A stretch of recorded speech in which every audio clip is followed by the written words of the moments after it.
Welcome friends, নতুন একটা ভিডিওতে তোমাদেরকে সকলকে স্বাগত জানাই। তো তোমরা সবাই জানো যে আরআরবি এনটিপিসি যেটা গ্র্যাজুয়েট লেভেলের পরীক্ষা সেটাই কিন্তু 5 তারিখ থেকে শুরু হয়েছে। 5 তারিখ থেকে পরীক্ষা শুরু হয়েছে এবং আজ পর্যন্ত যতগুলো শিফটে পরীক্ষা হয়েছে সমস্ত শিফটের সমস্ত কোশ্চেন নিয়ে কিন্তু আমি তোমাদের সাথে আলোচনা করেছি, তোমরা দেখেছো, ঠিক আছে। এবং সেগুলো যারা দেখে গেছো তারা কিন্তু ভীষণভাবে উপকৃত হয়েছে, এটুকু আমি আশা রাখছি। তো এবার যাদের পরবর্তীকালে পরীক্ষা আছে অর্থাৎ 17 তারিখ, 18 তারিখ, 19 তারিখ, 22 তারিখ, 20 তারিখ যাদের পরীক্ষা আছে তারা কিন্তু আরও বেশি উপকৃত হবে এইসব ভিডিওগুলো দেখে, কেননা কোশ্চেন অলরেডি রিপিট হয়েছে অনেকটাই, তোমরা দেখেছো। আর তাদের পক্ষে তো খুবই কাজে লাগবে যাদের পরে পরীক্ষা হয়েছে, কারণ আগেকার কোশ্চেনগুলো তারা অটোমেটিক দেখতে পেয়ে যাচ্ছে। পরে যাদের পরীক্ষা আছে তারা তো আরও বেশি উপকৃত হবে, কেননা আগে যেসব পরীক্ষাগুলো হয়েছে সেগুলোর অ্যানালাইসিস তারা দেখে যেতে পারছে। এই সুযোগটা তাদের হয়নি যাদের প্রথম দিকে পরীক্ষাটা ছিল, কিন্তু তোমাদের যেহেতু এইরকম একটা সুযোগ রয়েছে তাই তোমাদের পরবর্তীকালে যাদের পরীক্ষা আছে তারা কিন্তু অবশ্যই একবার হলেও এই সব অ্যানালাইসিস ভিডিও দেখে যাও, যাতে তোমারই কাজে লাগবে। আর আজকে হচ্ছে 16 জুন। 16 জুনে কিন্তু 3টা শিফটে পরীক্ষা হয়েছে, অর্থাৎ টোটাল 120টা কোশ্চেন জিকে থেকে বলো, জিএস থেকে বলো অথবা কারেন্ট অ্যাফেয়ার্স থেকে বলো, টোটাল 120টা কোশ্চেন নিয়ে কিন্তু তোমাদের সাথে আলোচনা করবো। তাই ভিডিওটা একটু লেন্দি হতে যাচ্ছে, ঠিক আছে। তো ভিডিওটা মনোযোগ সহকারে দেখতে থাকো তোমার। আর এই সমস্ত ক্লাসের সমস্ত কোশ্চেনের পিডিএফ তুমি পেয়ে যাবে টেলিগ্রাম চ্যানেলে যুক্ত হয়ে যাও, দেখবে তোমার ভিডিও ডেসক্রিপশনে অথবা চ্যানেলের অ্যাবাউট সেকশনে গিয়ে তোমরা টেলিগ্রাম চ্যানেল লিঙ্ক দেওয়া আছে, সেখানে গিয়ে ক্লিক করলেই টেলিগ্রামে জয়েন হয়ে যাবে, সেখানে তোমরা পিডিএফগুলো সমস্তটাই পেয়ে যাবে। প্রথম প্রশ্ন কী ছিল দেখো, হাইপার লিঙ্ক সন্নিবেশ করার জন্য ডায়লগ বক্স খুলতে কোন শর্টকাট কি ব্যবহার করা হয়? CTRL+K নাকি ALT+K নাকি Shift+K নাকি CTRL+H? তো ওটার জন্য সঠিক উত্তর হবে CTRL+K। হাইপারলিঙ্ক হলো তোমার কম্পিউটারে একটা ফাইলের মাধ্যমে থাকা একটি টেক্সট বা ছবি, যেটাকে তুমি ক্লিক করে দিতে পারবে এবং সেটাকে ডকুমেন্ট বা ছবি আকারে অ্যাক্সেস প্রদান করতে পারবে। পরবর্তী প্রশ্ন দেখো, অসম কেশরী নামটি কোন ভারতীয় স্বাধীনতা সংগ্রামীকে সম্বোধন করতে ব্যবহার করা হয়? দেখো এখানে 4টে অপশন দেওয়া আছে, এই 4টে অপশনের মধ্যে সঠিক উত্তর হবে অম্বিকাগিরি রায়চৌধুরী। কেন বলা হয়? কারণ অম্বিকাগিরি রায়চৌধুরী অসম কেশরী নামে পরিচিত, তার উগ্র জাতীয়তাবাদী চরিত্রের কারণে তাকে এই উপাধি দেওয়া হয়েছিল। পরবর্তী প্রশ্ন দেখো, সেবির বর্তমান চেয়ারম্যানের নাম কি? তো এখানে একটু টাইপিং মিস্টেক আছে, সেবির চেয়ারম্যান হয়ে গেছে, ঠিক আছে। এখানে উত্তরটা হতো তোমার যে তুহিনকান্ত পাণ্ডে।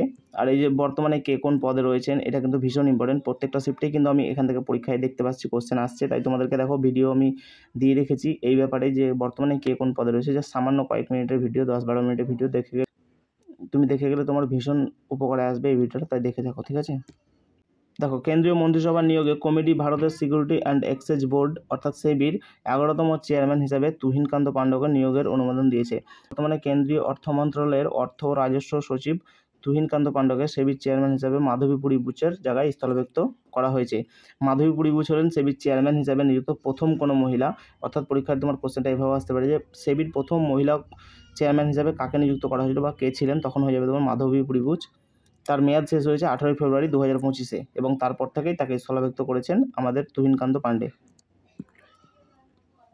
পরবর্তী প্রশ্ন দেখো, কোন সংবিধান সংশোধনী আইনের মাধ্যমে ভারতে পণ্য ও পরিষেবা কর অর্থাৎ জিএসটি কার্যকর করা হয়েছিল? এটা হয়ে যাবে তোমার সঠিক উত্তর 101তম যে সংবিধান সংশোধনী আইন হয় সেটার ভিত্তিতে। পরবর্তী প্রশ্ন দেখো, নিচের কোনটি সুশির বাদ্যযন্ত্র? এখানে কয়েকটা বাদ্যযন্ত্রের নাম দেওয়া আছে, যেমন ডমরু, তবলা, বাঁশি এগুলো দেওয়া আছে। তো আগে জেনে নাও যে সুশির বাদ্যযন্ত্র বলতে কী বোঝায়। দেখো, সুশির বাদ্যযন্ত্র মূলত বায়ু দ্বারা বাজানো এমন একটা বাদ্যযন্ত্রকে বোঝানো হয় যা ফুঁ দিয়ে বাজানো বাদ্যযন্ত্র এবং এয়ার ইনস্ট্রুমেন্ট নামে পরিচিত। এগুলি হলো সেই সমস্ত বাদ্যযন্ত্র যেখানে ফুৎকারের মাধ্যমে বাতাস প্রবেশ করিয়ে শব্দ তৈরি করা হয়, অর্থাৎ ফু দিয়ে বাজানো যায়। উদাহরণস্বরূপ তুমি বলতে পারো বাঁশি, শঙ্খ, সানাই, হারমোনিয়াম কিন্তু মুখ দিয়ে না বাজালেও সেটা কিন্তু হাতে পাম্প করেও সেখানে বাতাসের সাহায্যে বাজানো যায়। এই ধরনের বাদ্যযন্ত্রকে তোমার বলা হয় সুশির বাদ্যযন্ত্র, ঠিক আছে। এই যন্ত্রগুলি ফু দিয়ে বাতাস প্রবেশ করিয়ে সৃষ্টি করা হয়। দেখো, আমরা বলছি তোমাদেরকে এই সমস্ত ক্লাসের পিডিএফগুলো পেতে আমাদের টেলিগ্রাম চ্যানেলে আমাদের সাথে যুক্ত হয়ে যাও। পরবর্তী প্রশ্ন দেখো, রাষ্ট্রপতি কার পরামর্শে একটি রাজ্যের রাজ্যপালকে নিযুক্ত করেন? প্রধানমন্ত্রী, সহসভাপতি, মুখ্যমন্ত্রী নাকি প্রধান বিচারপতি? তো ওটার জন্য দেখো সঠিক উত্তর হবে ভারতের রাষ্ট্রপতি ভারতের প্রধানমন্ত্রী অর্থাৎ কেন্দ্রীয় মন্ত্রী পরিষদের প্রধান হিসাবে, অর্থাৎ প্রধানমন্ত্রীর পরামর্শে বিভিন্ন রাজ্যগুলির যে রাজ্যপাল হয় সেগুলোকে নিয়োগ করেন।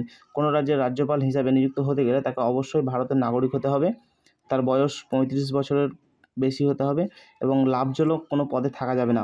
সংসদ বা বিধানসভার কোনো কক্ষের তাকে সদস্যও হওয়া যাবে না। এইসব ক্রাইটেরিয়াগুলো যদি কেউ পূরণ করে তবে সে রাজ্যপালের জন্য মনোনীত হতে পারে। এক্সট্রা কিছু জিনিস জেনে নাও। রাজ্যপাল হলেন রাজ্যের সাংবিধানিক প্রধান এবং কেন্দ্র ও রাজ্যের সরকার প্রধানের মূল সংযোগকারী। অর্থাৎ একটা রাজ্যের সাথে কেন্দ্রের যে সংযোগকারী সূত্র সেটাই হচ্ছে রাজ্যপাল। রাজ্য সরকারের সমস্ত অফিসিয়াল কাজ রাজ্যপালের তত্ত্বাবধানে পরিচালিত হয়ে থাকে। রাজ্য সরকারের সমস্ত সরকারি এবং নির্বাহী সিদ্ধান্ত সেই রাজ্যের রাজ্যপালের নামে নেওয়া হয়। রাজ্যপাল মন্ত্রী পরিষদের পরামর্শ মেনে চলতে বাধ্য। একজন রাজ্যপালের কত বছর থাকবেন সেটা বলা হয় নিয়োগের তারিখ থেকে তার 5 বছরের জন্য সেই পদে সে বহাল থাকবেন। অর্থাৎ আজকে যদি তিনি নিয়োগ হন তাহলে আজ থেকে ঠিক 5 বছর যেদিন পূর্ণ হয়ে যাবে সেদিন থেকে কিন্তু সে পদে থাকবেন। এবং রাষ্ট্রপতির সন্তুষ্টির সময় তার নিয়োগ হয়। রাষ্ট্রপতি যে কোনো সময় রাজ্যপালকে তার পদ থেকে অপসারণ করতে পারেন যদি রাষ্ট্রপতি মনে করেন তবে সচরাচর এটা দেখা যায় না। রাষ্ট্রপতি এক রাজ্যে নিযুক্ত রাজ্যপালকে অবশিষ্ট মেয়াদের জন্য অন্য রাজ্যেও স্থানান্তর করতে পারেন। অর্থাৎ হয়তো কোনো রাজ্যপালকে হয়তো আমাদের পশ্চিমবাংলায় নিয়োগ করেছেন, 3 বছর হয়েছে, এখনও 2 বছর সে তো টার্মে থাকবেই, হয়তো তাকে ঝাড়খণ্ডও দিতে পারে, অন্য যে কোনো রাজ্যেও তাকে ট্রান্সফার করতে পারে যদি সে চায়। সংবিধানের 153 থেকে 62 নম্বর অনুচ্ছেদে রাজ্যপাল পদ সম্পর্কিত বিস্তারভাবে আলোচনা করা হয়েছে। পরবর্তী প্রশ্ন দেখো, MSME দিবস কখন পালিত করা হয়? দেখো, MSME দিবস 27 জুন পালন করা হয়। মাইক্রো, ক্ষুদ্র ও মাঝারি উদ্যোগ মন্ত্রক 27 জুন 2018 তারিখে জাতিসংঘের MSME দিবস উপলক্ষে একটি জাতীয় সম্মেলন আয়োজন করবে। পরবর্তী প্রশ্ন, চাপ পরিমাপের সূত্র কি?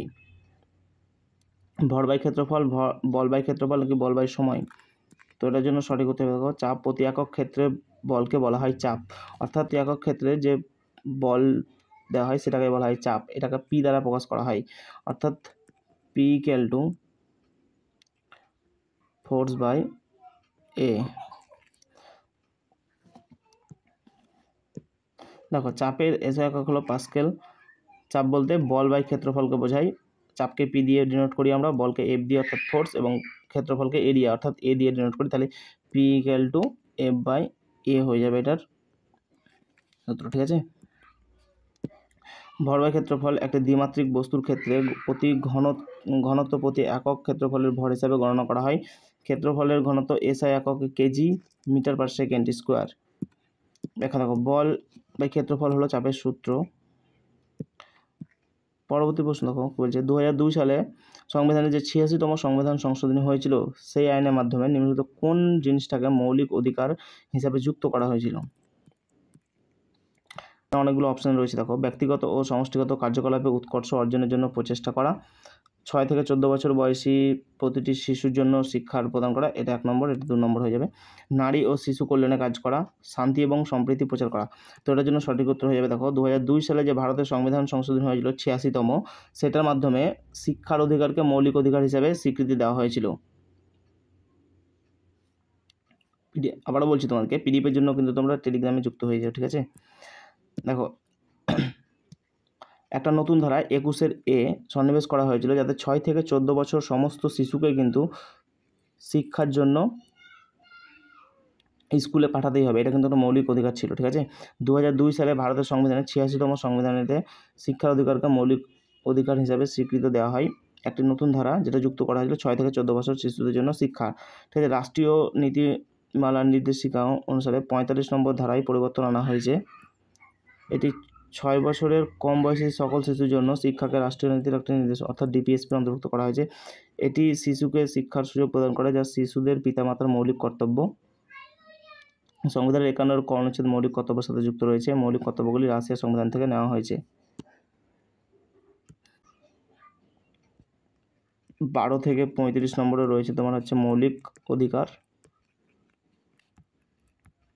আর 35 থেকে 51 রয়েছে মৌলিক কর্তব্য। ঠিক আছে, মনে রাখবে। নেক্সট প্রশ্ন কি বলছে দেখো, কোন ভারতীয় ব্যক্তি সম্প্রতি পূর্ব তিমুর সরকারের সর্বোচ্চ বেসামরিক পুরস্কার গ্র্যান্ড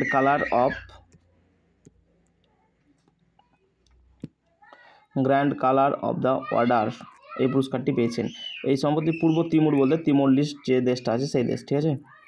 তো দেখো, এটা কি পেয়েছেন?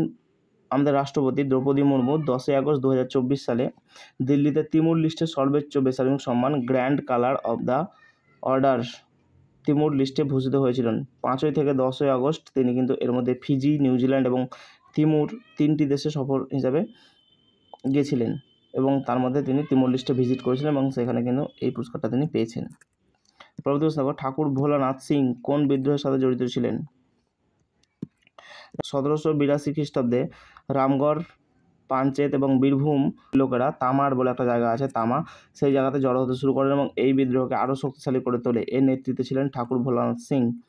নাগবংশী শাসকরা এই বিদ্রোহ দমনের চেষ্টা করেছিলেন, যার প্রতিক্রিয়ায় বিদ্রোহীরা আরও আক্রমণাত্মক অবস্থান গ্রহণ করেছিলেন।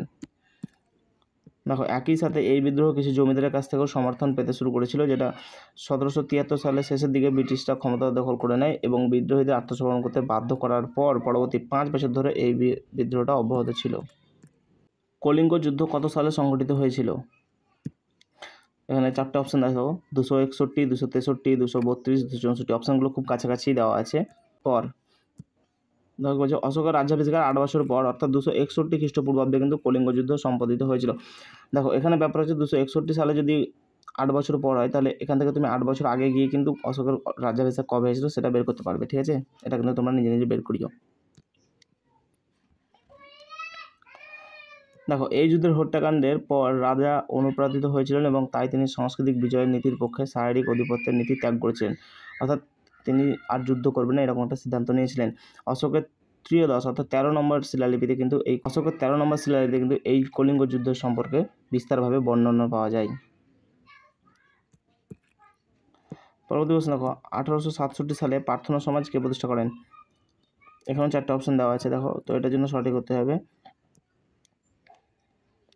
গোবিন্দ রানাডে। দেখো, আচার্য কেশবচন্দ্র সেনের অনুপ্রেরণায় 1867 সালে বোম্বেতে, এটাও পরীক্ষা আসতে পারে যে প্রার্থনা সমাজ কোথায় প্রতিষ্ঠিত, তখন হবে বোম্বে। ঠিক আছে, তো এনার অনুপ্রেরণায় গোবিন্দ রানাডে এবং আত্মারাম পাণ্ডুরঙ্গ দ্বারা প্রার্থনা সমাজটা প্রতিষ্ঠা করা হয়েছিল। জি.আর. ভারত সরকার ছিলেন এই সমাজের প্রধান নেতা এবং প্রার্থনা সমাজের মূল লক্ষ্য ছিল বর্ণপ্রথার বিরোধিতা করা, বাল্যবিবাহ এবং বিবাহকে পুনর্ভাবে জাগ্রত করা এবং নারী শিক্ষা ইত্যাদি উৎসাহিত করা। অর্থাৎ অ্যাকচুয়ালি এই প্রার্থনা সমাজের প্রধান উদ্দেশ্য ছিল কিন্তু যে ভারতের যে তৎকালীন যে সামাজিক ব্যবস্থা ছিল সেই সামাজিক ব্যবস্থাকে কুসংস্কার মুক্ত করা এবং তার সাথে সাথে সমাজকে আরও উন্নত করার চেষ্টাই তারা করেছিল কিন্তু।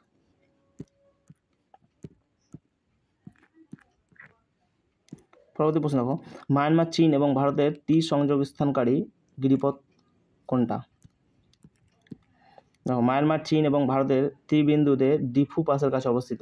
অর্থাৎ আমরা মায়ানমার থেকেও দেখতে পারি, চীন থেকেও দেখতে পারি এবং ভারত থেকেও দেখতে পারি। এইরকম একটা পয়েন্ট আমরা দেখতে পাই, সেটা হচ্ছে ডিফু পাসের কাছে। এই পাসটি ভারত এবং মায়ানমার সীমান্তে অবস্থিত, যেটা চীনের সাথেও তাদের সীমানা ভাগ করেছে। পরবর্তী প্রশ্ন দেখো, বিশ্ব বাণিজ্য সংস্থা অর্থাৎ WTO ওয়ার্ল্ড ট্রেড অর্গানাইজেশন কত সালে প্রতিষ্ঠা করা হয়েছিল? তো এটার জন্য সঠিক করতে হবে 1995 খ্রিস্টাব্দে। দেখো, WTO প্রতিষ্ঠিত হয় 1 জানুয়ারি 1995 সালে। এর সদর দপ্তর জেনেভায়। ভীষণ ইম্পর্টেন্ট, জেনে রাখো। যারা পরীক্ষা দিতে যাচ্ছ অবশ্যই এই যে কার কোথায় সদর দপ্তর আছে একটু জেনে যাও, ইন্টারন্যাশনালগুলো। পরবর্তী প্রশ্ন দেখো, বিশ্ব স্বাস্থ্য শীর্ষ সম্মেলন 2025-এ আঞ্চলিক সভা কোথায় অনুষ্ঠিত হয়েছিল? তো এটার জন্য সঠিক করতে দেখো, 2025 সালে আঞ্চলিক সভা ভারতের নয়াদিল্লিতে অনুষ্ঠিত হয়েছিল। 25 থেকে 27 এপ্রিল এই সভাটি অনুষ্ঠিত হয়েছিল, যার মূল প্রতিপাদ্য ছিল স্বাস্থ্য সমতা নিশ্চিত করা। নেক্সট প্রশ্ন, জুডিশিয়াল রিভিউ প্রথম কবে চালু হয়? 1803 খ্রিস্টাব্দে। জুডিশিয়াল রিভিউ এবং জুডিশিয়াল অ্যাক্টিভিজম উভয়ের ধারণার উৎপত্তি মার্কিন যুক্তরাষ্ট্রে। জুডিশিয়াল অ্যাক্টিভিটির প্রথম জন মার্শাল মারবেরি বনাম ম্যাডিসন 1803 খ্রিস্টাব্দে যে মামলা হয় সেটা প্রবর্তন হয়। পরবর্তী প্রশ্ন, ভারতের কোনো রাজ্যের সাথে অন্য কোনো দেশের সীমানা নেই? পাঞ্জাব, মেঘালয়, ত্রিপুরা নাকি হরিয়ানা? তো এটার জন্য সঠিক করতে হবে হরিয়ানা। দেখো, ভারতে এমন কিছু রাজ্য আছে যাদের অন্য কোনো দেশের সাথে সীমানা নেই, অর্থাৎ তারা কিন্তু ইন্টারন্যাশনাল বাউন্ডারি শেয়ার করেনি। আর আমরা দেখতে পাই ভারতের আশেপাশে এইরকম যদি আমি দেখি, তো ভারতের এইসব স্থানে যেসব রাজ্যগুলো আছে প্রত্যেকেই কিন্তু তাদের সীমানা ভাগ করেছে ইন্টারন্যাশনাল বাউন্ডারি হিসাবে। ঠিক আছে, তো হরিয়ানা এমনই একটা রাজ্য যার সীমান্ত অন্য কোনো দেশের সাথে নেই। তাহলে এখানে দেখো হরিয়ানা আছে, তাছাড়াও ভারতে 5টা কিন্তু এরকম রাজ্য রয়েছে যাদের আন্তর্জাতিক কোনো সীমানা ভাগ করেনি। এই রাজ্যগুলো প্রথমেই বললাম, দেখো হরিয়ানা, তারপরে রয়েছে মধ্যপ্রদেশ, তারপরে ছত্তিশগড় রয়েছে, তারপরে ঝাড়খণ্ড রয়েছে এমন রাজ্য যার কোনো দেশের সাথে সীমানা, অর্থাৎ এগুলো কিন্তু, এবং তেলেঙ্গানা, অর্থাৎ এগুলো কিন্তু হচ্ছে তোমার ল্যান্ডলক। এবং আমাদের কি দেখো, এই আমাদের রাজ্যগুলো দিয়েই কিন্তু এই সব রাজ্যগুলোকে ঘিরে রেখেছে। আমরা যদি লক্ষ্য করি, হরিয়ানা রয়েছে এই জায়গায়, যার উপরে আছে পাঞ্জাব রয়েছে, এদিকে রাজস্থান রয়েছে, এদিকে উত্তরাখণ্ড রয়েছে, তার জন্য হরিয়ানা কোনো দেশের সাথে সীমানা আবার শেয়ার করছে না।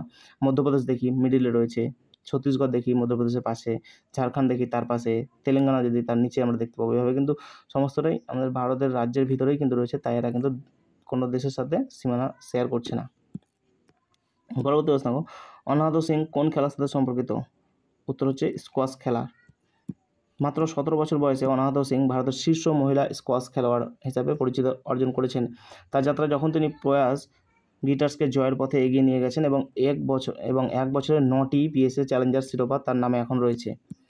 পরবর্তী প্রশ্ন, কোন নৃত্যধারাটি সাধারণ কর্ণাটকী সঙ্গীতের সাথে সম্পর্কিত নয়?